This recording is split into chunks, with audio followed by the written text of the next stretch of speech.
La Voz de América presenta.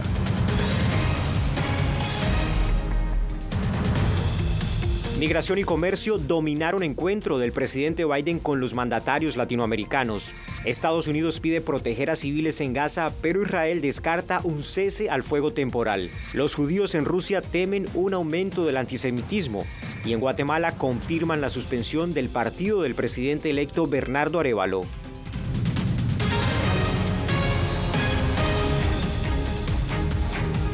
Bienvenidos al Mundo al Día, soy Jaime Moreno. Iniciamos con la cumbre del presidente Biden con los líderes de 10 países de la región. El encuentro hace parte de un esfuerzo, de una apuesta de la Casa Blanca por integrar las economías del continente a través del comercio y la inversión. Vamos a la Casa Blanca con Paula Díaz. Paula, ¿qué otros temas se trataron en esta reunión con el presidente Biden?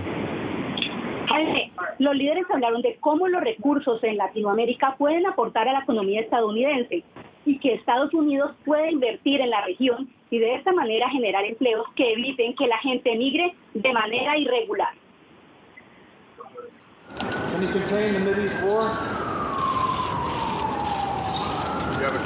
El presidente Joe Biden recibió en la Casa Blanca a líderes de Canadá, Colombia, Costa Rica, Chile, Ecuador, México, Panamá, Perú, República Dominicana y Uruguay, que participaron en la cumbre de líderes de la Alianza para la Prosperidad Económica de las Américas, una reunión que se da en medio de una agenda global dominada por el conflicto entre Israel y Hamás en Gaza y la guerra entre Ucrania y los invasores rusos. Estamos afirmando nuestro enfoque regional para compartir la responsabilidad de gestionar los desafíos de los flujos migratorios sin precedentes. Biden habló de nuevas herramientas económicas junto con el Banco Interamericano de Desarrollo y donantes privados para ayudar a los países que acogen a inmigrantes en el hemisferio occidental. Dijo que Estados Unidos está ampliando las vías legales para promover una migración segura y ordenada, proporcionando permisos de trabajo para permitir que los inmigrantes contribuyan a la economía. Como parte de ese compromiso, Estados Unidos, Canadá y España están contribuyendo al Fondo de Subvenciones para Migración del Banco Interamericano de Desarrollo para ayudar a los países que brindan estatus legal a los migrantes. Tras el encuentro, el presidente de Colombia, Gustavo Petro, destacó el potencial que tiene Latinoamérica en materia de energía renovable que le puede servir a Estados Unidos.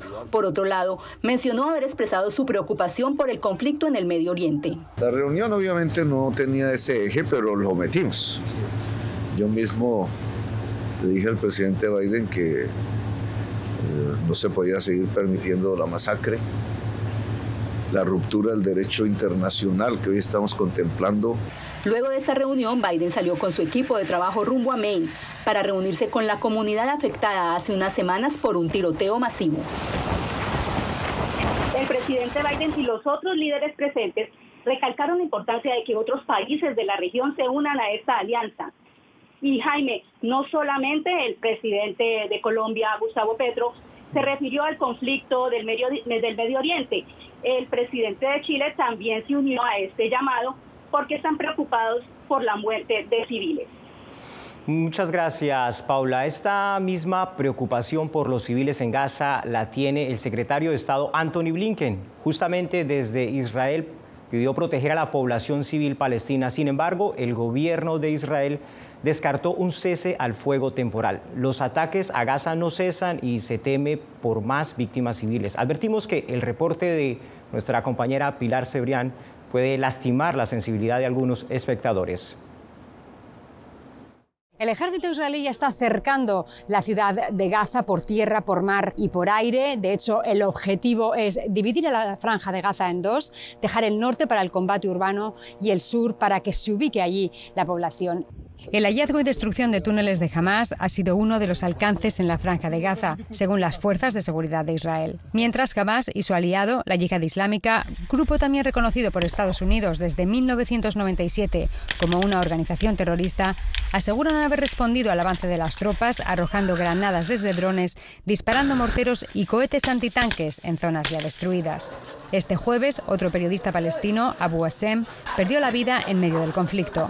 Salió de su trabajo 15 minutos antes, ni siquiera tuvo oportunidad de cenar. Entró a la casa y luego cayeron 2 o 3 cohetes al mismo tiempo. El secretario de Estado de Estados Unidos, en su visita a Israel, enfatizó que se necesita hacer más para proteger a los civiles palestinos. El presidente Biden insiste en la necesidad de que Israel actúe de acuerdo con el derecho internacional humanitario. Además, enfaticé que los civiles deben ser protegidos tanto en Gaza como en Cisjordania. Israel se mantiene en postura de ataque. Estamos avanzando con todas nuestras fuerzas e Israel rechaza cualquier alto el fuego temporal que no incluya el regreso de nuestros rehenes secuestrados. Israel no permitirá la transferencia de combustible a la Franja de Gaza y se opone a la transferencia de fondos a Gaza. Mientras tanto, desde la capital del Líbano, el líder de Hezbollah, Hassan Nasrallah, confirmó que ese grupo se sumó el 8 de octubre al conflicto actual y pidió a las naciones árabes cortar relaciones con Israel. Israel avanza en el retorno obligatorio de miles de residentes de Gaza que tras el inicio de esta fase del conflicto quedaron atrapados en Israel, pues tenían uno de los 18.000 permisos de trabajo de la zona. Trabajamos en construcción, restaurantes, supermercados a bajo costo. A pesar de ello, fuimos muy humillados, incluso los mayores. Por esta razón, una de las fronteras entre Israel y Gaza ha estado abierta en la jornada de este viernes. Los palestinos que han sido retornados habían estado detenidos durante 4 semanas en campamentos militares en Israel. Según nos ha contado un abogado de estas personas, las condiciones en las que han estado retenidos eran deplorables. Han estado en tiendas de campaña para 250 detenidos. Esta es una información que la Voz de América no ha podido verificar de manera independiente y sobre la que Israel no se ha pronunciado. Pilar Cebrián, Voz de América, Tel Aviv. Mientras tanto, la Cámara de Representantes en Washington aprobó 14.500 millones de dólares en ayuda militar para Israel. El proyecto fue liderado por los republicanos, pero no cuenta con el apoyo de la mayoría demócrata ni de la Casa Blanca. La razón es que la Cámara excluyó los fondos que Biden había propuesto también para Ucrania junto con los de Israel. La ayuda aprobada para Israel podría morir en el Senado, donde tanto demócratas como republicanos piden más fondos para Ucrania.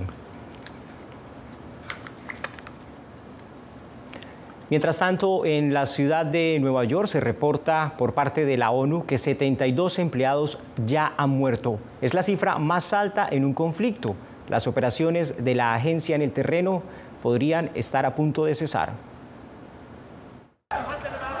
Son las cifras más altas en un conflicto. 72 empleados de la ONU han perdido la vida y las cifras de muertos en Gaza tras 27 días de conflicto superan los 9.000. 14 de 35 hospitales dejaron de funcionar y la Agencia de Socorro de la ONU en la Franja de Gaza está a punto de cerrar sus operaciones. Los empleados que quedaban trabajan sin salario y ninguna parte en Gaza es segura, según informaron. En términos de protección a los civiles, la gente se está refugiando bajo la bandera de la ONU. La realidad es que ni siquiera podemos brindarles seguridad bajo ese símbolo. Tenemos más de 50 de nuestras instalaciones que han sido impactadas por el conflicto, incluidas 5 directamente. Creo que en el recuento más reciente, 38 personas han muerto en nuestros refugios. Más de 1,5 millones de personas han sido desplazadas, incluidos empleados de la ONU, y 600.000 viven en 149 refugios.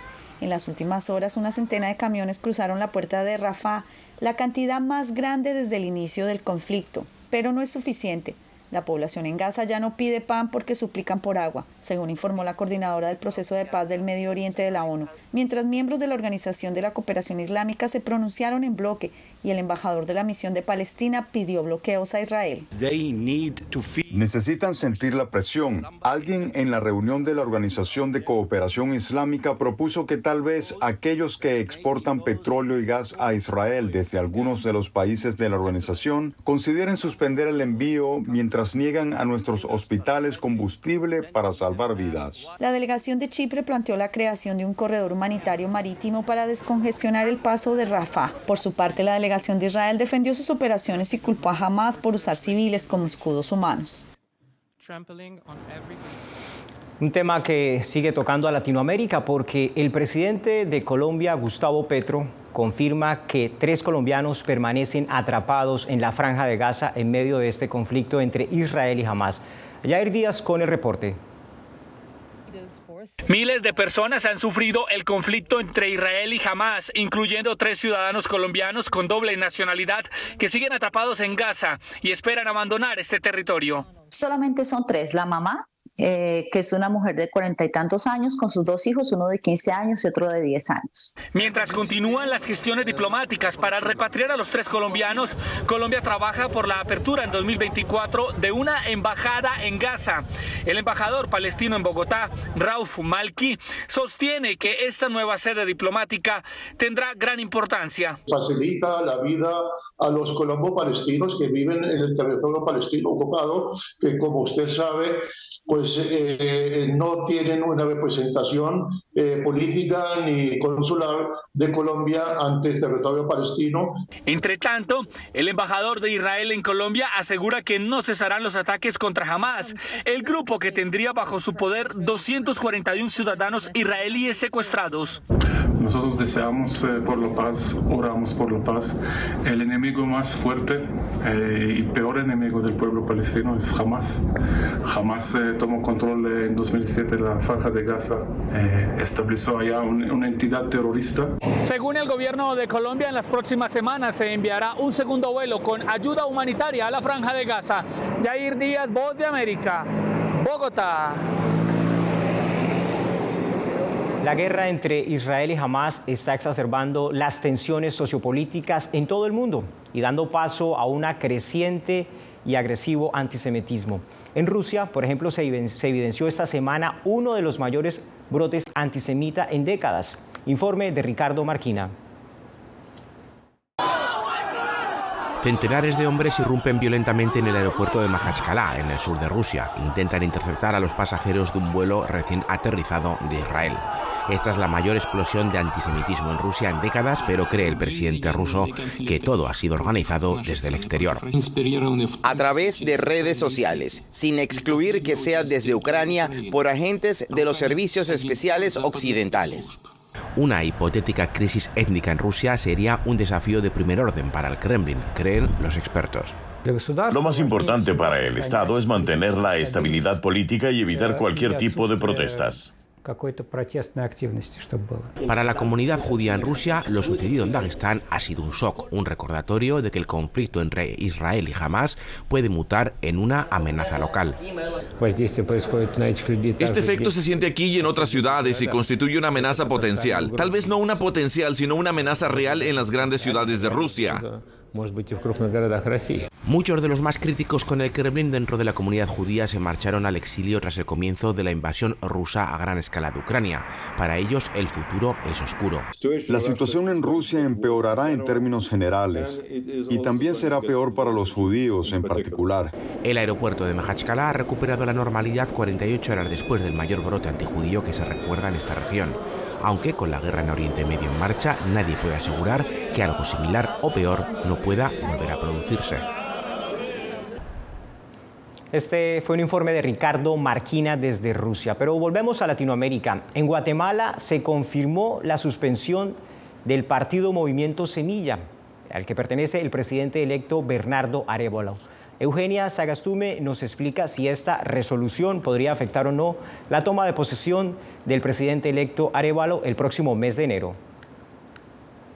El movimiento Semilla que tiene suspendida su personería jurídica. Así fue confirmado por el Tribunal Supremo Electoral. ¿Qué significa esto? Que no pueden realizar algún trámite administrativo dentro del Tribunal Supremo Electoral. Pues esto es cumpliendo lo que el juez le ordena al registro de ciudadanos. El abogado Edgar Ortiz considera que la suspensión es apelable e incluso podría ser reversible. No es una suspensión definitiva. De hecho, no conocemos siquiera la resolución. El partido Movimiento Semilla tiene el derecho de apelar esa decisión y luego el Pleno del Tribunal Supremo Electoral conocería esa apelación y decidiría si deja en vigor o no aquella decisión. Mientras tanto, la incertidumbre envuelve la toma de posesión del presidente electo Bernardo Arévalo, pero el decreto de cierre del proceso electoral deja claro que los resultados son inalterables. Sus resultados son definitivos e inalterables. El experto explica que las consecuencias de la suspensión en este momento no son claras, pero que según resoluciones de la Corte de Constitucionalidad no se debería afectar la toma de posesión. No debe tocar lo relativo a los cargos ya electos de diputaciones, corporaciones municipales y obviamente mucho menos la presidencia y vicepresidencia. Además del binomio presidencial por el partido Movimiento Semilla, fueron electos 23 diputados y un alcalde. Eugenia Sagastume, Voz de América, Guatemala. Y al regreso, el nuevo intento del estado de Texas por detener el flujo irregular de migrantes.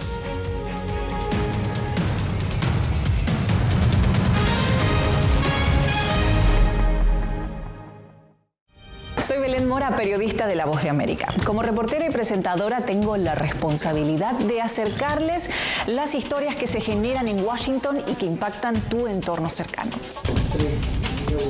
Desde perspectivas diversas en un ambiente informativo en constante evolución que pone a prueba y nos hace poner en la balanza nuestros valores profesionales, te presentamos información veraz, porque en La Voz de América la prensa libre importa. Buscamos la verdad. A través de la pantalla de la... Cuando nos cuentan solo una parte de la historia, perdemos la confianza. Soy Jacopo Luzzi, reportero de La Voz de América aquí en Washington, D.C. Ya sea informando desde el Capitolio, desde la Casa Blanca, cubriendo el impacto del cambio climático, el impactante tema migratorio, o subir en un avión y cruzar medio mundo para estar en el lugar de la noticia con la información precisa y veraz, este es mi compromiso como periodista. Un compromiso de vida profesional que comparto con ustedes, porque en La Voz de América la prensa libre importa.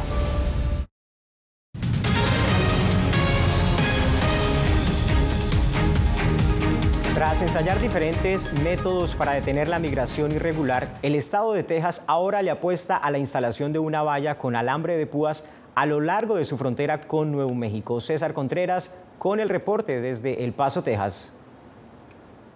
El gobernador de Texas, Greg Abbott, ha ordenado a la Guardia Nacional Tejana la colocación de una barrera de alambre de púas en la frontera con el estado de Nuevo México, en el área de Sunland Park. Nuestras barreras alrededor de El Paso obligaron a los migrantes que cruzaban ilegalmente a ingresar a Nuevo México. Luego entraron desde ahí a El Paso. Para poner fin a eso, estamos construyendo una barrera en la frontera con Nuevo México. Dichas vallas han sido colocadas a lo largo del río Bravo entre la ciudad de El Paso y Sunland Park.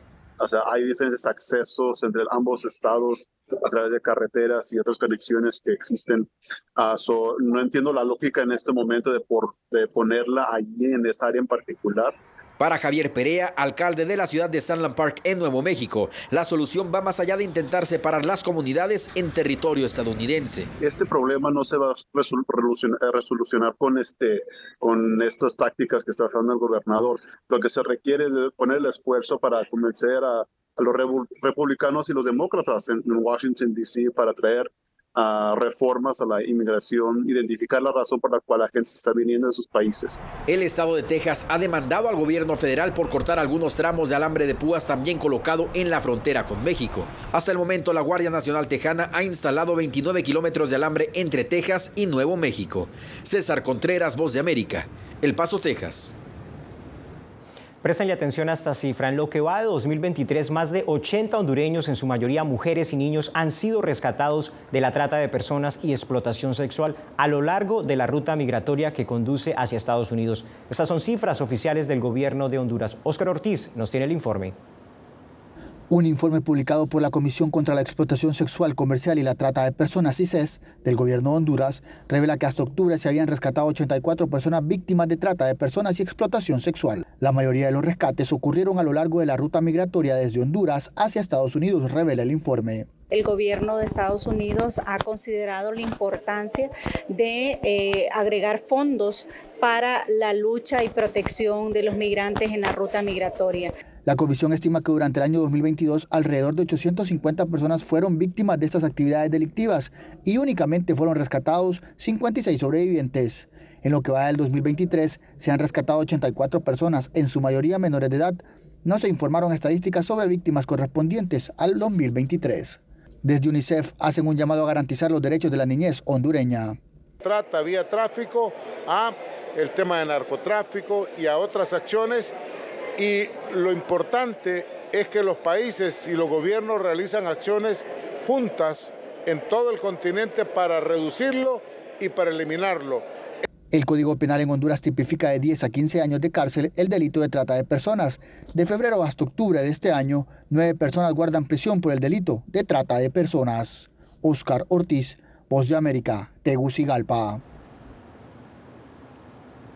Cuando regresemos, le contaremos en qué consiste la más reciente reforma constitucional en Nicaragua.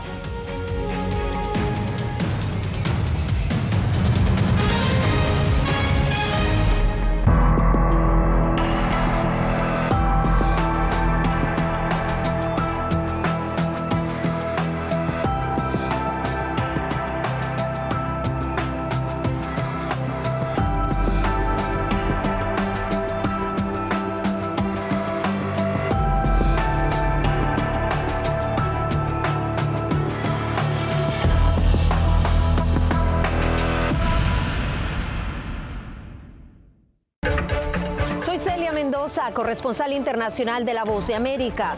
Desde que me uní a este equipo de profesionales hace más de una década, he tenido la oportunidad de descubrir un mundo de noticias que comparto con ustedes. La Voz de América habló con el director. Porque siempre estoy en el lugar de los hechos, entregando información veraz, clara y precisa, manteniendo nuestro compromiso periodístico, porque en La Voz de América, la prensa libre importa.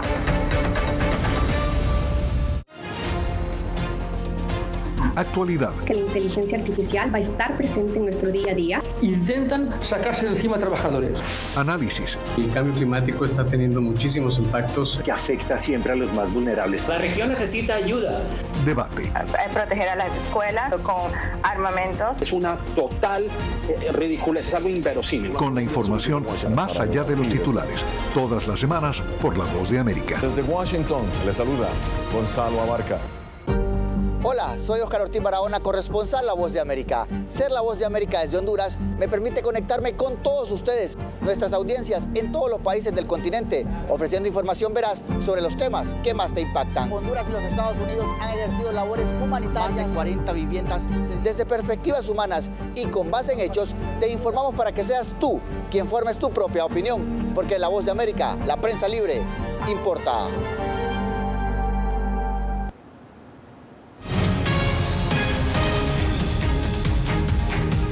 El gobierno de Daniel Ortega en Nicaragua amplió aún más su poder. Esto tras una reforma constitucional. Expertos temen que ahora el gobierno podrá disponer de los bienes de los ciudadanos sin que medie una orden judicial. Don Arnold Hernández con el informe. La Asamblea Nacional de Nicaragua, controlada por el oficialismo, aprobó una reforma al artículo 165 de la Constitución Política, la cual le permitía a la Corte Suprema de Justicia supervisar el registro público de la propiedad inmueble y mercantil. Con la reforma, ahora el registro público será administrado por el Poder Ejecutivo, a través de la Procuraduría General de la República. Se aprueba la Ley de Adscripción del Sistema Nacional de Registros SINARE a la Procuraduría General de la República. La Procuraduría General de la República, adscrita al Poder Ejecutivo, ahora no necesitará del Poder Judicial para tomar decisiones sobre propiedades públicas y privadas. Ejercer la dirección, control y supervisión del Sistema Nacional de Registros SINARE y de su patrimonio. El abogado Juan Diego Barberena explica que la reforma representa un retroceso en relación al derecho a la propiedad privada, pues la Procuraduría no es una institución judicial que pueda garantizar el respeto de los bienes públicos y privados. Se les permite cambiar toda la información registral de las fincas inmuebles y de las sociedades mercantiles sin necesidad de que exista intermediación judicial alguna. Barberena sostiene que la reforma también le permitirá al gobierno materializar las confiscaciones. El oficialismo en la Asamblea Nacional ha ilegalizado a más de 3.000 organizaciones en los últimos 5 años. Donaldo Hernández, Voz de América. En octubre, la economía generó 150.000 puestos de trabajo en Estados Unidos, casi la mitad de los 297.000 que se crearon en el mes de septiembre. Según el reporte del Departamento de Trabajo, expertos consideran que las altas tasas de interés de la Reserva Federal ya están conduciendo a un enfriamiento de la economía con el objetivo de bajar la inflación. Al regreso, la historia de una comunidad indígena mexicana asentada hace más de 20 años en un suburbio de Chicago.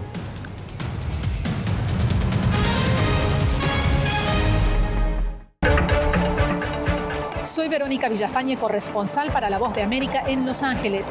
La Voz de América me ha dado el espacio para contar las historias de personas excepcionales y continuar informando sobre las noticias más importantes y relevantes para nuestra audiencia, presentando los hechos de forma imparcial y con fuentes confiables, principios fundamentales del periodismo. Por eso valoro trabajar con La Voz de América, donde la prensa libre importa. Actualidad. Que la inteligencia artificial va a estar presente en nuestro día a día. Intentan sacarse de encima a trabajadores. Análisis. El cambio climático está teniendo muchísimos impactos que afecta siempre a los más vulnerables. La región necesita ayuda. Debate. Proteger a las escuelas con armamentos. Es una total ridiculez, es algo inverosímil. Con la información más allá de los titulares. Todas las semanas por La Voz de América. Desde Washington, le saluda Gonzalo Abarca. Soy Claudia Saldaña, corresponsal de La Voz de América en El Salvador. Ejercer el periodismo es un desafío que crece constantemente frente a la complejidad del escenario político de mi país. Presentar todas las voces, todos los ángulos y el contexto nos permite ofrecer a ustedes, nuestras audiencias, un panorama más completo de nuestra realidad.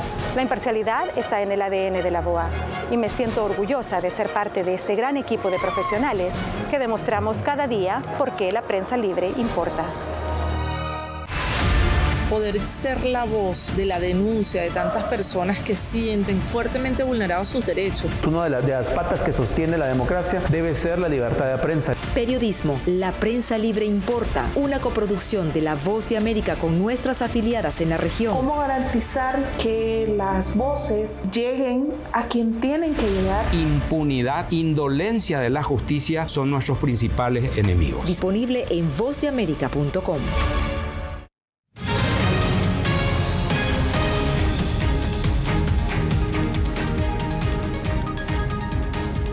A la ciudad de Chicago han llegado miles de indígenas mexicanos que llevan más de 20 años en esta ciudad. No llegaron hablando español, tampoco inglés, y se han tratado de mantener con su cultura. Esta es una celebración zapoteca del Día de Muertos, pero no en México. Estos indígenas celebran en West Chicago, Illinois. En esa entidad, un suburbio de Chicago, viven aproximadamente 1.500 indígenas zapotecos provenientes de Oaxaca, México, según organizaciones de oaxaqueños en ese lugar. Los primeros zapotecos llegaron a Illinois hace más de 20 años, pero en aquel entonces no se organizaban como ahora. Tenían miedo de salir y socializar, inclusive con otros mexicanos. Poco a poco fuimos viendo, ¿verdad? O perdiendo el miedo, porque cuando llegamos aquí, pues no hablábamos español. Entonces allá hablábamos puro zapoteco. Entonces yo pienso que teníamos miedo, ¿verdad? De demostrar cómo era cómo es la tradición de nuestro pueblo.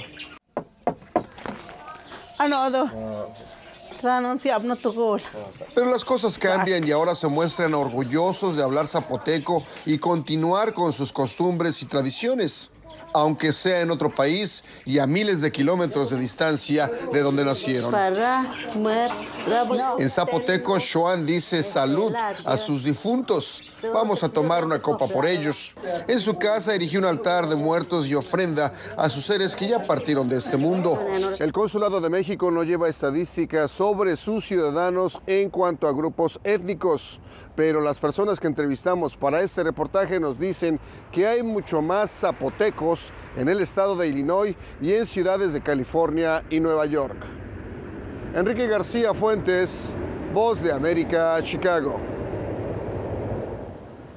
De esta manera terminamos una emisión más de El Mundo al Día. Soy Jaime Moreno y les deseo un buen fin de semana.